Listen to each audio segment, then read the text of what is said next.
হংকংয়ের বিপক্ষে ম্যাচ দিয়ে এশিয়া কাপে মিশন শুরু করছে বাংলাদেশ। হংকংয়ের বিপক্ষে বাংলাদেশ শক্তিশালী একাদশ নিয়ে মাঠে নামছে, যেখানে বাংলাদেশের টপ অর্ডারে রয়েছে স্বস্তির জায়গা।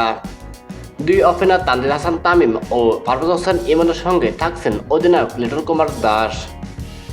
তবে মিডল অর্ডারের সমস্যায় পড়ছে টিম ম্যানেজমেন্ট।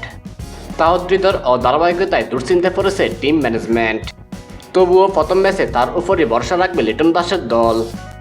তাওহিদের পর ফিনিশিং লাইনে থাকছেন নিঃসন্দেহে জাকির আলী অনিক ও শামীম হোসেন পাটোয়ারি। এরপরে স্পিনের বিভাগে মধুর সমস্যায় পড়েছে টিম ম্যানেজমেন্ট, যেখানে শেখ মেহেদী থাকছেন তা নিশ্চিত। তবে শেখ মেহেদী হাসানের সঙ্গে থাকবেন কে তা নিয়ে চলছে আলোচনা। একদিকে রিশাদ হোসেনের অফ ফর্ম, অন্যদিকে নাসুম আহমেদ আছেন দুর্দান্ত ফর্মে।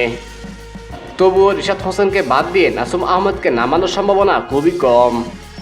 সেই ক্ষেত্রে শেখ মেহেদীর সঙ্গে নাম্বার 7-এ থাকছেন রিশাদ হোসেন। এরপরে পেস ইউনিটে থাকছেন 3 জন, যেখানে মুস্তাফিজুর রহমান ও তাসকিন আহমেদ নিশ্চিত। তবে তৃতীয় পেসার হিসেবে কে থাকছেন তা নিয়ে মধুর সমস্যায় পড়েছে টিম ম্যানেজমেন্ট। তবে প্রথম ম্যাচে তানজিদ হাসান সাকিব অথবা শরীফুল ইসলামের মধ্যে যে কোনো একজন থাকবেন তা নিশ্চিত। তো দর্শক, প্রথম ম্যাচে আপনার মতে কেমন হতে পারে একাদশ তা জানিয়ে দিন কমেন্ট করে।